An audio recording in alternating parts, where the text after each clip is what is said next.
Hi guys, it's time for another episode of XinaBox Daily. Today I'm going to talk about breadboarding. And before I get started, I wrote a long article about XinaBox versus breadboarding. Right now you can find the article on our wiki. So wiki.xinabox.cc, just search in the search bar for breadboarding and you'll find it. Or you can just say wiki.xinabox.cc/breadboarding. You will get to the same page. I'm not going to go through the page. You can do that yourself, but it kind of like covers all the unique selling points of XinaBox versus breadboarding. So the reason why XinaBox exists is because we try to find a balance between the flexibility that you have when you kind of like get closer to component level. So what you typically will have is like a breakout board. I'm going to show that, and you're going to breadboard your components together. You can of course also solder them together, but in many events people are like breadboarding it together and only solder it when they kind of like say this is our final solution.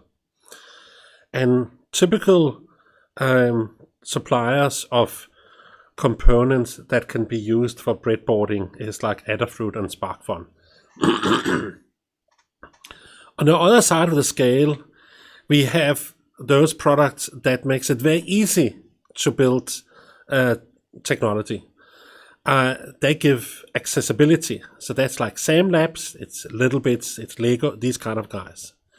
On the other hand, you lose your flexibility. You can't do all the same things you can do with Adafruit and SparkFun's products. With Adafruit and SparkFun, you will actually be able to build satellite equipment. With SamLabs, Littlebits, and Lego, the only reason why I'd go to space is for the PR value of it. You wouldn't actually necessarily build anything that will go there. So the scale for us, the tipping point for us, the seesaw here for us is that how do we position us perfectly with maximum accessibility and maximum flexibility. So accessibility without sacrificing flexibility, and flexibility without sacrificing accessibility. So on the table here I have breadboard stuffs. I'm gonna now do breadboarding, and I'm doing that because a lot of people have never done breadboarding before, and of course as time goes by they hopefully don't have to do it. They can use a technology like XinaBox, but for many of you guys that want to go out there and kind of like understand what is the difference between XinaBox and the breadboarding side. So on that seesaw, I'm looking at the side with the flexibility. Later on, I will cover the accessibility side, but today I'm kind of like looking at the breadboarding side, the side where you have components versus XinaBox. And I'm actually going to breadboard here live because you're not going to do it. So I'm going to do it so you kind of like can feel the time it takes to put this thing here together. So I really want you to kind of like pay attention and see what goes into it, so you understand what it is that you will not have to consider when it comes to using XinaBox. So let me start here. I have an Arduino Uno, and of course I could choose a number of different Arduino platforms or whatever for this little process here, but I'm choosing the Uno here because that's the one that's been around the longest and the most famous, and actually that's one I had here already. Then I'm gonna choose OLED display. This is exactly the same display that we're using. There's no difference. It connects, well, not connect the same way, but it uses the same protocol as ours do, so no difference there. And then we're gonna use a light sensor here, log sensor. It's not easy to see, but trust me, it's a light sensor. And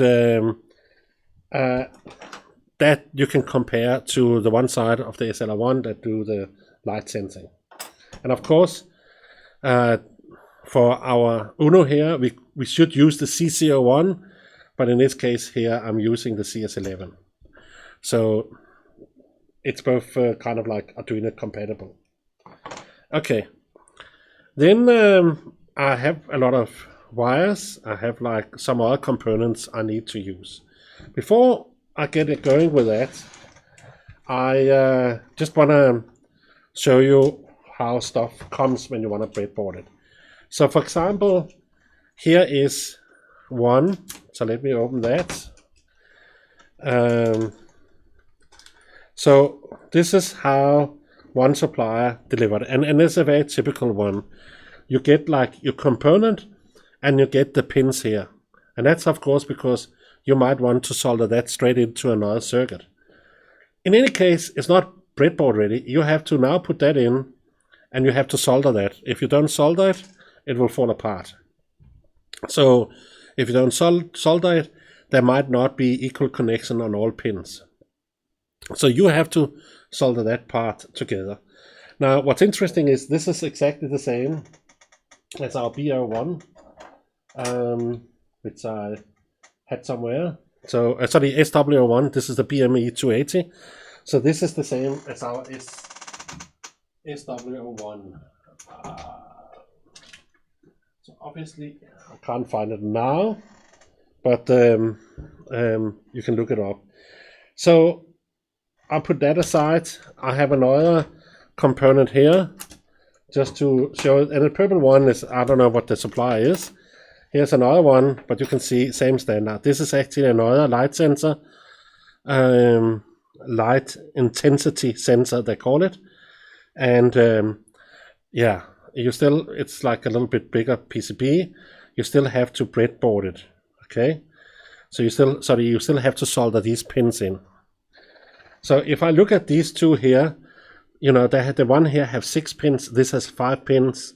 It says ground, and then it says add, and then it says SWD, SCL, SWA, SCL.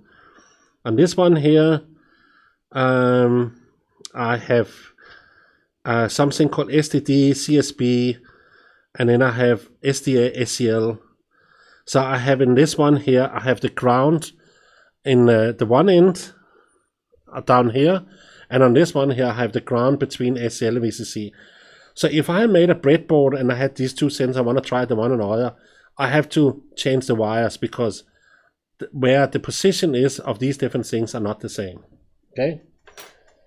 And then the last thing I have is that I have some LEDs that I want to use because my Arduino Uno doesn't have like color LEDs, and I like to have some color LEDs that tells me what I need to do. So I have these. This is a green one, and you know I had one red one earlier here. So let me start with that. So first up is that I have a little breadboard. That's actually what I call it. There's like a number of different holes, and you can get them in big and small and all kind of variations. This one here I have here is a little bit better because it have like a plus and minus lane here and here, so you can kind of like get more easy access. Here all the lanes are going like this way, so all the 5 there's on each side, 6 on each side here, it connects like that. So I'm gonna play with this one here. So this one here is 5 volts, and these components I want to use are 3.3 volts. So this one have 3 volts, so you put 5 volt in with USB, and on here it says, and I'm sorry you're not going to be able to read all of the stuff, but you hopefully get the picture here. Down here it says 3.3 volt and it says 5 volts. So I can give it 3.3 volts, but the signal I'm going to use to talk to them, I'm using I2C. That is 5 volt because everything is 5 volt on this thing here. So I need to regulate that. So let's get started. And I'm starting with ground here. So I find ground and I put that into one pin here. And I'm using black because that's easy to remember. It's kind of like when you saw your 9-volt battery, it was a black and a red. That's normally how it goes. The red is then power. So I put that into 3.3 volts and I put it into another pin here. And then I have to put I2C, I need to talk I2C. And interesting enough, I2C is then marked on the back of the PCB here, so SCL is the last one. So I'm going to use an orange pin here for SCL. I'm going to put that in somewhere, and I'm going to take a blue one for SDA, and that was the next one next to it. Okay, so now I have that, but remember, this is 3.3 volt and this is 5 volts because these signals 5 volts. So the right thing to do is to have a level shifter, but I forgot to buy that. So I'm gonna do like a level shifting here with a couple of resistors. So what I'm gonna do is I'm gonna take this resistor here, and I'm gonna take it to a neighboring pin. So I'm just gonna put it in like that.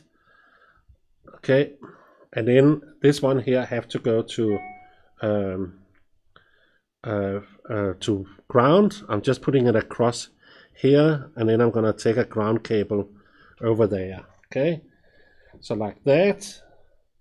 So the one is like 10 kilo ohm and the other is 20 kilo ohm, and that way I take 2/3 of the power, so I get from 5 to 3.3 volts. Okay, of course, if you use XinaBox, you don't need to now know that or do the math or anything like that. Unfortunately, that's what you have to do. So that means that we just have to take the ground here. So we take the ground and we put that here. So now that's ground, and that means that I have a new pin here that is now my SDA. Okay, I'm putting it down here, and I have to do the same with the SCL. So I take this pin here, I put it into a neighboring PCB, and then I put this in here to ground, and I use the same ground I had over here. Just have to find it here, here, and then I have my new SCL. So that's I think I'll take this pin here and I plop that over to this side here. Okay, so far so good. So now I can put my display in. So I'm just clicking that in here. So there's 4 lanes here. So I need power. So that's this one here, the red one. So I put the red one in here, and it says VDD here. It says different things depending on what it is. Who made it? And then ground GND. So we have ground. Oops, that was that was ground. I put it into by mistake. But I haven't turned it on, so that's fine. And then I have to put the black ground into ground here. Okay, and then of course I have the communications. I have the blue, which was the SDA. Okay, so sometimes I forget, so let me just chop. Yeah, blue was SDA, so that goes in here, and I call it SDA, so that's very nice.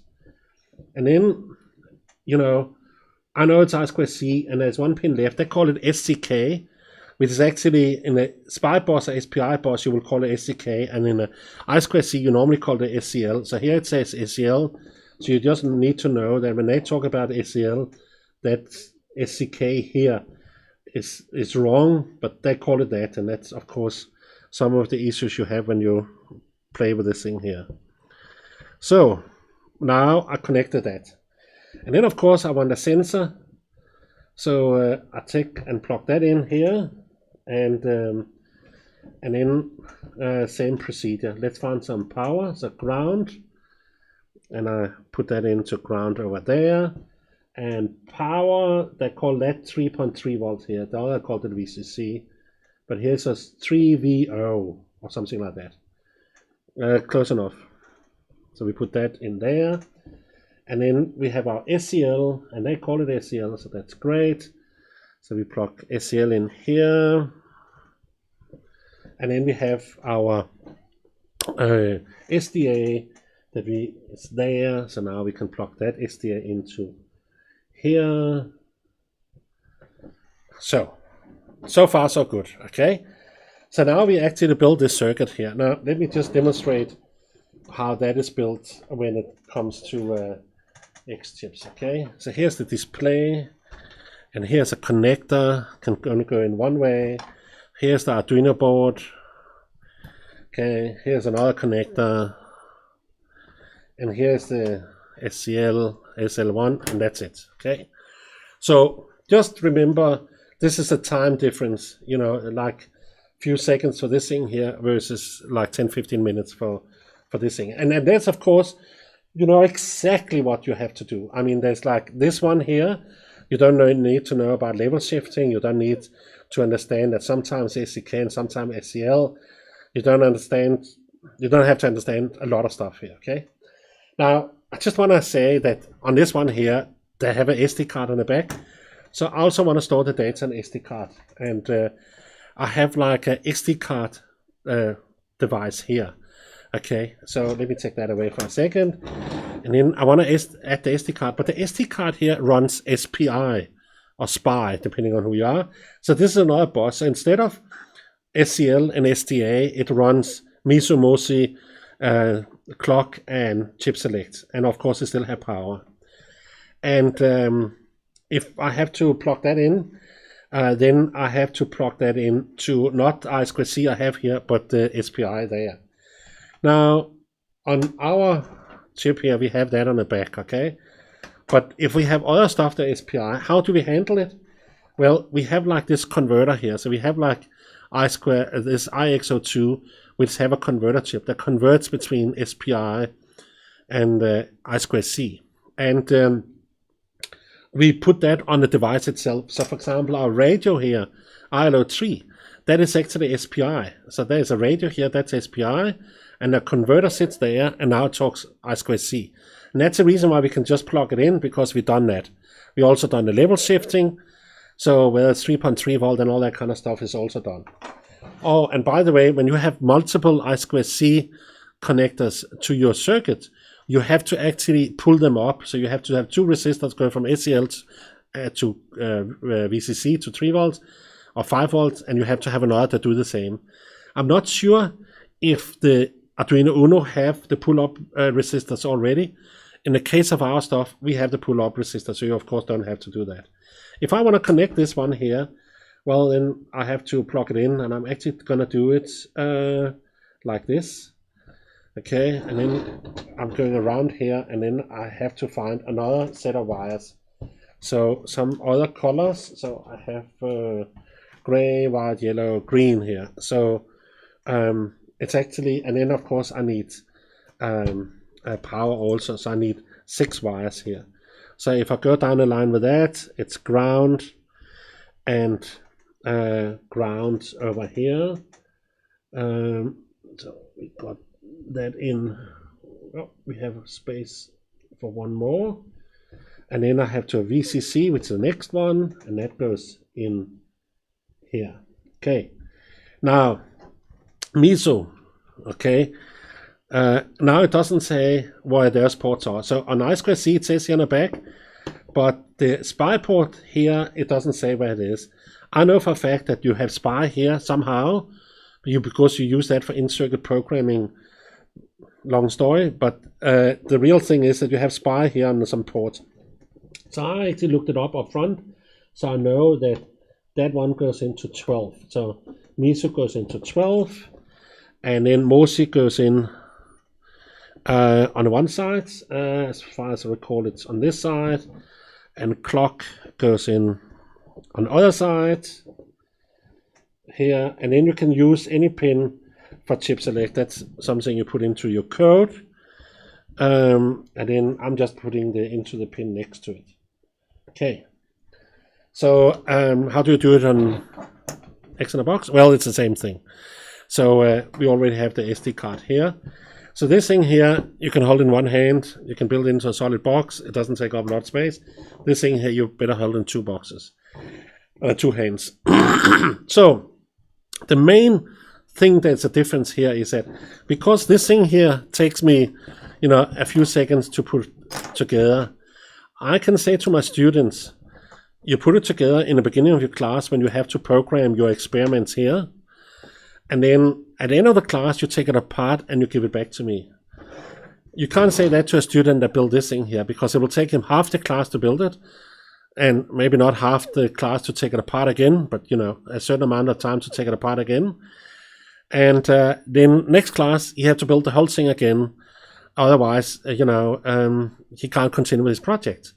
So what happens is that if you have to do a breadboarding, all this thing here you have to do per student, while this one here you can do per class. So if you 20 in your class or 25 in your class, whatever, you can have 25 set of this, but the next class that come in can use the same here. If you have 3 classes that have 25 in each, you need 75 here, you need maybe 25 here. So this is the big difference when you build this thing here. So how is it then when we kind of like want to build other stuff? So for example, I have an RGB here, and I was talking about I want to put these 2 LEDs in. My problem is that when you put LEDs in, they need to have a resistor in series. So you need a resistor in series. You plug it in, and like I had these 4 resistors. I actually don't have more here because, believe it or not, I don't do a lot of breadboarding these days. But if you want to use these 2, you have to put them in series to the board here also. Okay, so that is the breadboarding part here. How would it be if I instead wanted to do this thing, and not with Arduino, but with a Raspberry Pi? Because remember, flexibility is the stuff here, and I actually wanted a Raspberry Pi. So I have a Raspberry Pi here, okay? So if I want to do this project on the Raspberry Pi, well, then it's straightforward. I have a bridge here that's called BR1. I take my core away, and I just take my 2 chips and I plug it in, and now I have done my Raspberry Pi project. Now, if I want to do it, my Raspberry Pi project with this thing here, then of course I have to, take these pins out. Now, the nice thing is that this is 3.3 volts, so I don't have to level shift. Actually, if I do level shift, it's not going to work. So the first thing I have to do is that I have to take these resistors out. So, just to not confuse anything, I'm just pulling all the resistors out here. And here, take that one out, and then of course I'm just gonna shorten this wire here, and this wire over here, and then SCL and SDA is now looping through that way. So that was the first thing. Okay, and then I of course have to have power on this thing here. Now the problem is that Raspberry Pi have decided to use male headers where Arduino use female headers. So you have to have another type of wires. So I have actually only 2. So I'm just going to demonstrate it from those 2 perspectives. So let me take all this out. Okay, now all these ones here, you then have to have different.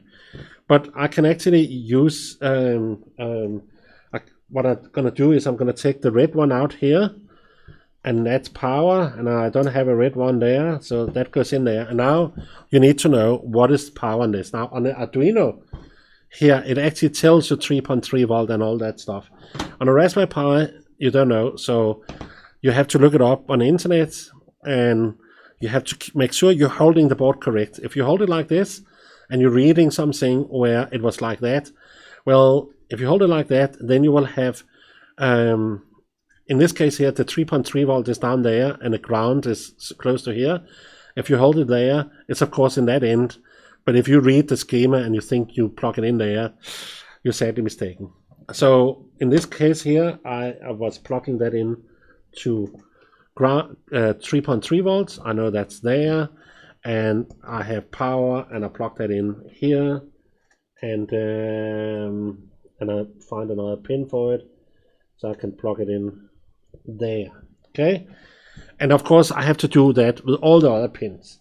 I do have like another style pin which is female in both ends, and then with a female in both ends, let me see if I found it here. Yes, so I have one of these, the female in both ends. I can of course just extend it here, and then I can plug it in. So whatever that is, that's Musi Miso or something like that. I put that in here. No, that's actually SDA. And that I know is up here. So that was Raspberry Pi. Now, what if I don't want to use Raspberry Pi, but now I want to use Microbit? Okay, so how do we do it? If it was Microbit, and yeah, well, we have this breakout board here, and we plug it in, and then of course we take our circuit we had from before, find a connector or two. So let's do that properly. So I have a connector here, and I have a connector there, and I plug it into